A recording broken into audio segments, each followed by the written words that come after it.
शील प्रभुपाद की जय, गुरु गौरांग की जय। कल के सत्र में हमने सुना था किस प्रकार से रघुनाथ दास संकट में आ जाते हैं। मुसलमान चौधरी उनको पकड़ लेता है। जब उनके ताऊ पिताजी के बड़े भाई जो कर इकट्ठा किया था वह कर उस मुसलमान चौधरी को जब नहीं देते हैं, वह सारा धन लक्ष्मी अपने पास में रखते हैं, तो वह मुसलमान चौधरी ईर्ष्या द्वेष के कारण उनको दुश्मन बना बैठता है।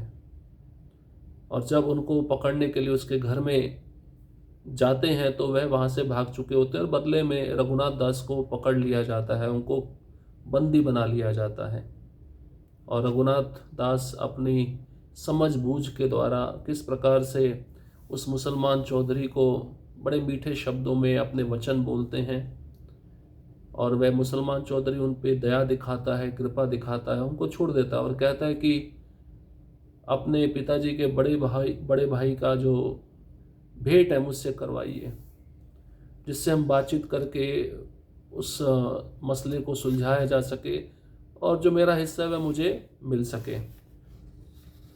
इस तरह से रघुनाथ ने अपनी जान बचाई।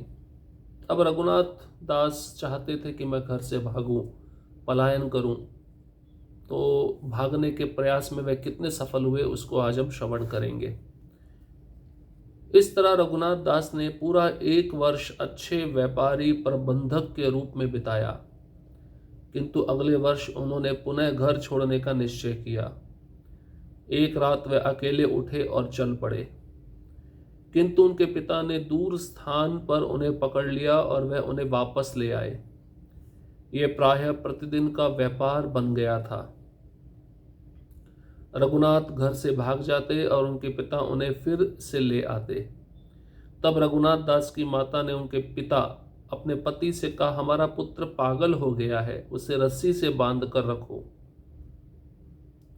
तो हमने कल भी सुना था रघुनाथ दास चैतन्य महाप्रभु के उपदेशों के कारण ये समझ चुके थे अभी ये सही समय नहीं है घर से भागने का। चैतन्य महाप्रभु ने कहा था, धैर्य रखो, एक ऐसे व्यक्ति की तरह अपने को प्रदर्शित करो कि तुम इस संसार में रचे बसे हुए हो, घुले मिले हुए हो, एक सामान्य व्यक्ति की तरह हो। तो वैसा ही रघुनाथ दास प्रयत्न कर रहे थे, लेकिन हृदय से उनके मन में एक भी विषय के प्रति आसक्ति नहीं थी, पूरी तरह से वे विरक्त थे।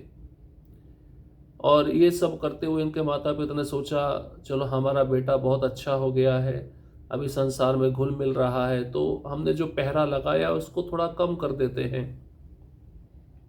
अब 1 साल तक ये सब चला था, लेकिन अगले साल ही रघुनाथ दास घर छोड़ने का निश्चय कर लेते हैं। रात में अकेले उठते हैं, चल पड़ते हैं, और उनके पिता जब देखते हैं कि रघुनाथ दास दूर स्थान पर पहुंच गया है तो वह सेवकों के द्वारा उनको पकड़ लिया जाता है, और जब उनको वापस लाया जाता है तो उनको रस्सी से बांध दिया जाता है। और ये प्रायः प्रतिदिन का व्यापार बन गया था। रघुनाथ दास रोज घर से भागते थे और उनको पकड़ लिया जाता था, वापस लाया जाता था। तो रघुनाथ दास की जो माता थी उन्होंने अपने पति से कहा कि हमारा पुत्र पागल सा हो गया है, उसे रस्सी से बांध दिया जाए।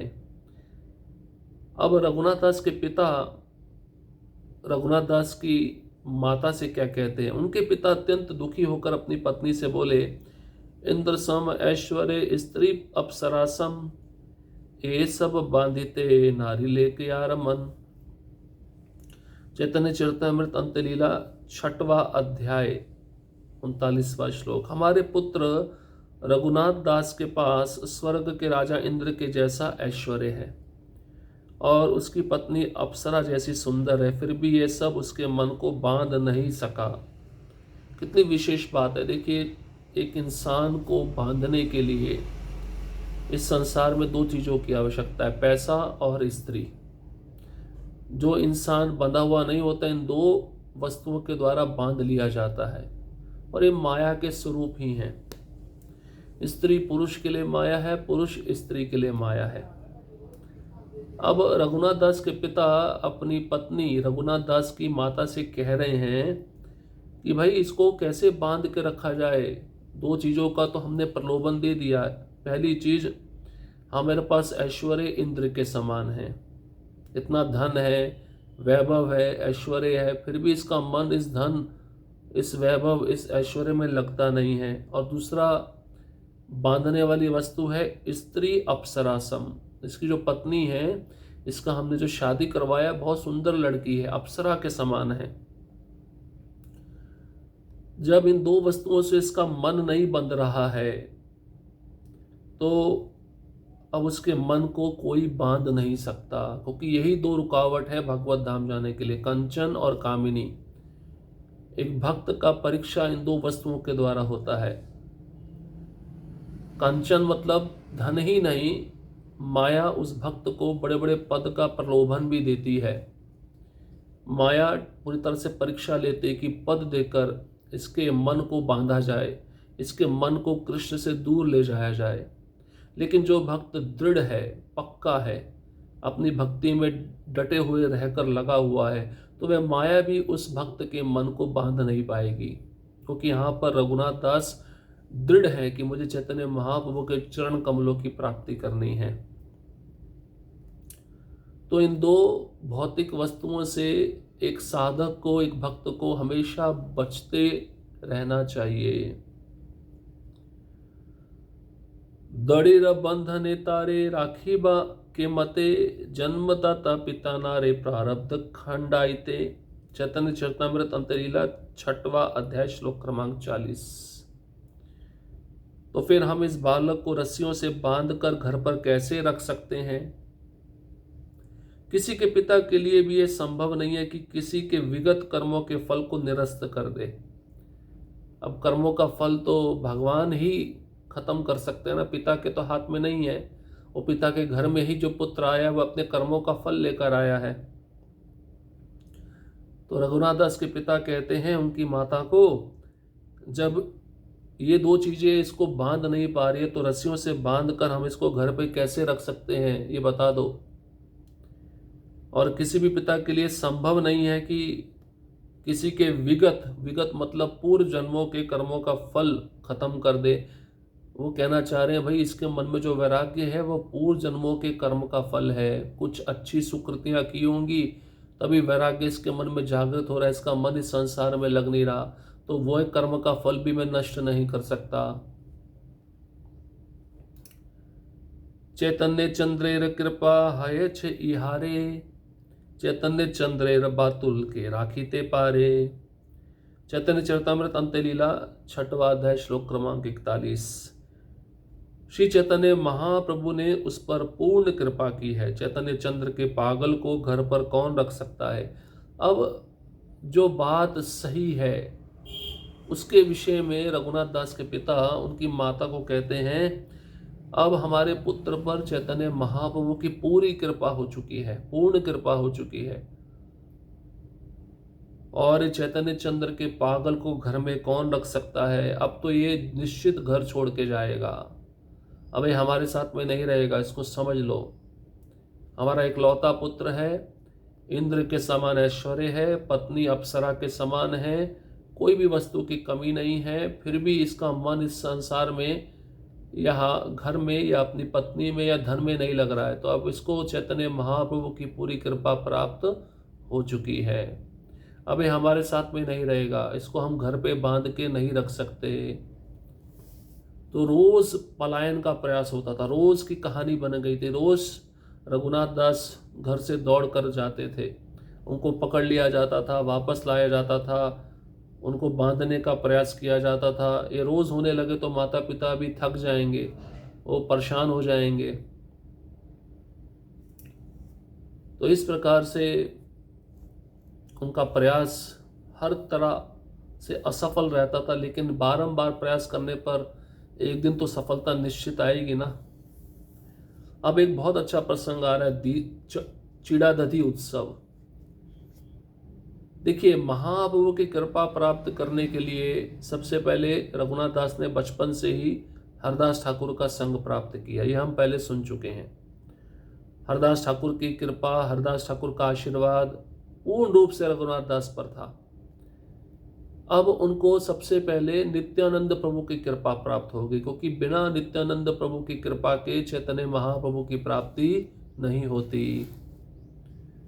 और नित्यानंद प्रभु कौन है? गुरु तत्व है। गुरु तत्व उन्हीं से ही प्रकट हुआ है।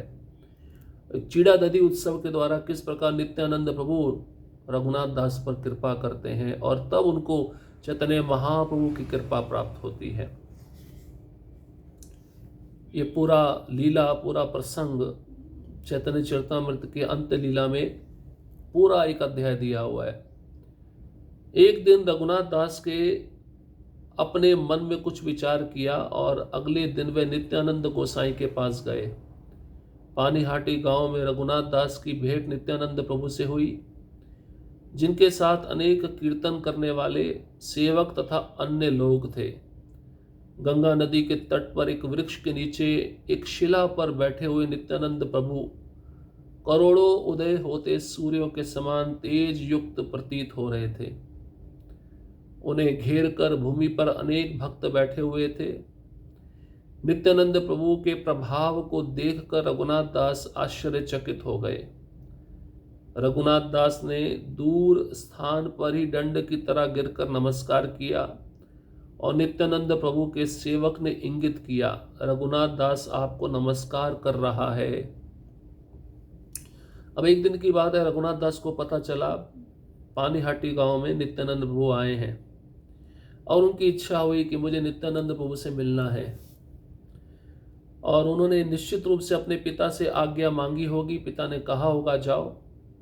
पिता की आज्ञा लेकर रघुनाथ दास पानीहाटी गांव पहुंचते हैं, नित्यानंद प्रभु के निकट जाते हैं, उनकी भेंट होती है। लेकिन पास जाने से पहले रघुनाथ दास उनको दूर से प्रणाम करते हैं, दंडवत प्रणाम करते हैं। और रघुनाथ दास देखते हैं नित्यानंद प्रभु के साथ में बहुत सारे कीर्तन करने वाले हैं, उनके सेवक हैं, अन्य भक्त भी हैं। और गंगा नदी के तट पर एक वट वृक्ष है, उसके नीचे शिला पर नित्यानंद प्रभु आसन लगाकर बैठे हुए हैं और उनकी आभा कैसी है? करोड़ों उदय होते सूर्यों के समान उनका तेज है, उनकी आभा है। इस तरह वे चमक रहे हैं। और नित्यानंद प्रभु को घेर कर भूमि पर अनेक भक्त बैठे हुए हैं। नित्यानंद प्रभु के इस प्रभाव को देखकर रघुनाथ दास आश्चर्यचकित हो गए। दूर से दंडवत किया, प्रणाम किया। नित्यानंद प्रभु के सेवक ने इशारा करते हुए नित्यानंद प्रभु को बताया, रघुनाथ दास आपको नमस्कार कर रहा है। सुनी प्रभु कहे चोरा दिली दर्शन, आए आए आजी तोरा करिमुख दंडन। चैतन्य चरितामृत अंत्यलीला 6वां अध्याय श्लोक क्रमांक 47। यह सुनकर नित्यानंद प्रभु ने कहा, तुम चोर हो, अब तुम मुझे मिलने आए हो? यहां आओ, यहां आओ, आज मैं तुम्हें दंड दूंगा। तो जब सुना नित्यानंद प्रभु ने, उनके सेवक ने कहा कि देखो दूर से रघुनाथ दास आपको प्रणाम कर रहे हैं। नित्यानंद प्रभु ने कहा, तुम चोर हो, चोरा दिली दर्शन, और अब तुम मुझे मिलने आए हो? आए आए, यहां आओ, यहां आओ, आज मैं तुम्हें दंड दूंगा। ये प्रेम से कह रहे हैं नित्यानंद प्रभु रघुनाथ दास को।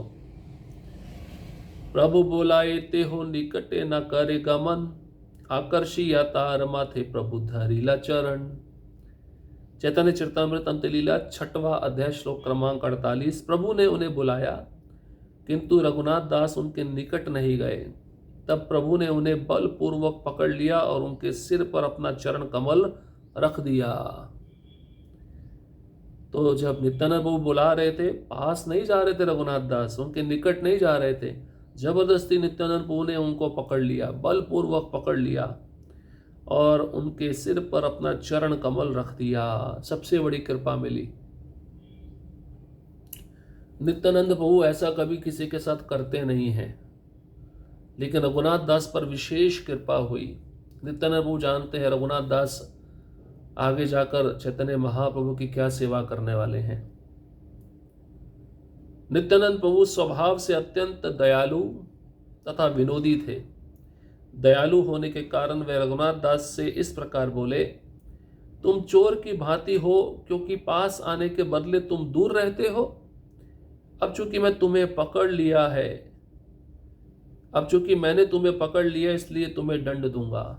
तो स्वभाव से नित्यानंद प्रभु दया दया भी दिखाते हैं और हंसी मजाक भी करते हैं, विनोदी भी हैं।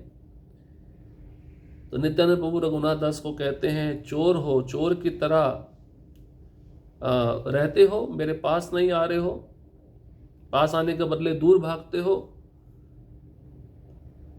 अब मैंने तुम्हें पकड़ लिया है, इसलिए तुम्हें अब दंड दूंगा। क्या दंड देने वाले हैं? बड़ा विशेष दंड है। दधि चीड़ा भक्षण कराह मोर गणे, शुनि आनंदित हैल रघुनाथ मने। सेवा मिल गया। दंड मतलब सेवा। चैतन्य चरितमृत अंत्यलीला 6वां अध्याय श्लोक क्रमांक 51। क्या दंड दिया रघुनाथ दास गोस्वामी को नित्यानंद प्रभु ने? तुम उत्सव मनाओ और मेरे सभी संगियों को दही तथा चिवड़ा खिलाओ। यह सुनकर रघुनाथ दास अत्यधिक प्रसन्न हुए। रघुनाथ दास बड़े खुश हो गए, मुझे एक सेवा का मौका मिला।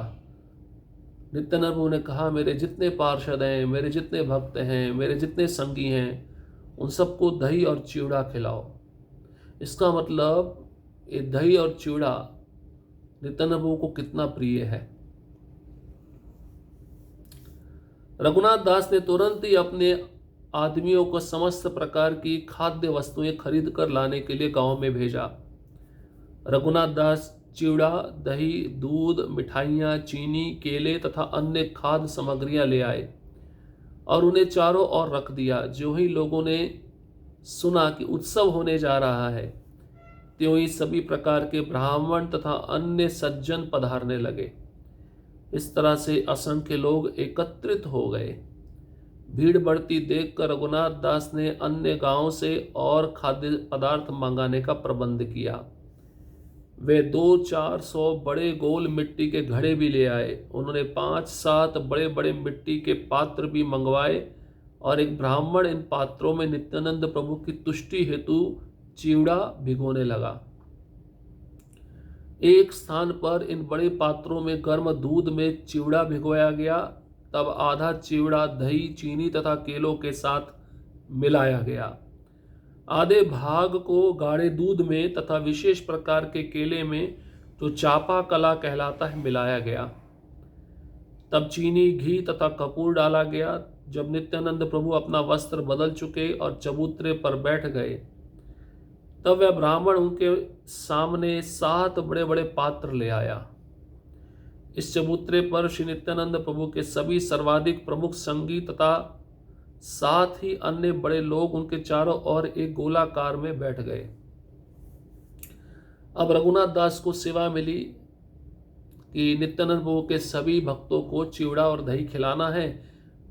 तो निश्चित रूप से रघुनाथ दास के साथ उनके नौकर भी आए होंगे। तो रघुनाथ दास ने अपने आदमियों, अपने नौकरों को कहा, भाई आसपास के गांव में जाओ, जितनी भी खाद्य वस्तुएं मिलती हैं खरीद कर ले आओ। रघुनाथ दास ने अपने आदमियों के द्वारा चिवड़ा, दही, दूध, मिठाइयाँ, चीनी, केला, अन्य खाद्य सामग्रियाँ सब खरीद ली और चारों ओर रख दिया। और जैसे ही पता चला उत्सव होने जा रहा है, आसपास के सारे गांव के ब्राह्मण, सभी प्रकार के लोग पधारने लगे। असंख्य लोग इकट्ठे हो गए। भीड़ बढ़ती देखकर रघुनाथ दास ने अन्य गांव से और भी खाने पीने का सामान मंगवा लिया। 200-400 बड़े गोल मिट्टी के घड़े भी मंगवा लिए। भाई पात्र होना चाहिए ना देने के लिए। आजकल तो स्टील की प्लेटें होती हैं। और 5-7 बड़े बड़े मिट्टी के घड़े भी मंगवाए, जो नित्यानंद प्रभु को भोग लगेगा जिसमें। तो एक ब्राह्मण को नियुक्त किया। इन पात्रों में नित्यानंद प्रभु की तुष्टि हेतु चिवड़ा भिगोया गया। एक स्थान पर इन बड़े पात्रों में गर्म दूध में चिवड़ा भिगोया गया और आधा चिवड़ा दही, चीनी, केला के साथ मिला दिया गया। आधे भाग को गाढ़े दूध में विशेष प्रकार के केले में, जिसको चापा कला कहलाता है, मिला दिया गया। तब उसमें चीनी, घी, कपूर डाला गया। नित्यानंद प्रभु जैसे स्नान करके अपने वस्त्र बदल लिए, चबूतरे पर बैठ गए, तब वह ब्राह्मण 7 बड़े बड़े मिट्टी के घड़े लेकर आया और नित्यानंद प्रभु के सामने रख दिया। और नित्यानंद प्रभु के सभी सर्वाधिक प्रमुख संगी थे, साथ ही वह बड़े लोग उनके चारों ओर गोलाकार में बैठ गए। तो इस प्रकार से अब दही चीड़ा उत्सव शुरुआत हो गई है। अब इस प्रसंग को जो बचा हुआ है हम अगले सत्र में श्रवण करेंगे। हरे कृष्णा कृष्ण कृष्णा हरे हरे, हरे राम राम राम हरे हरे। श्रील प्रभुपाद की जय, गुरु गौरांग की जय।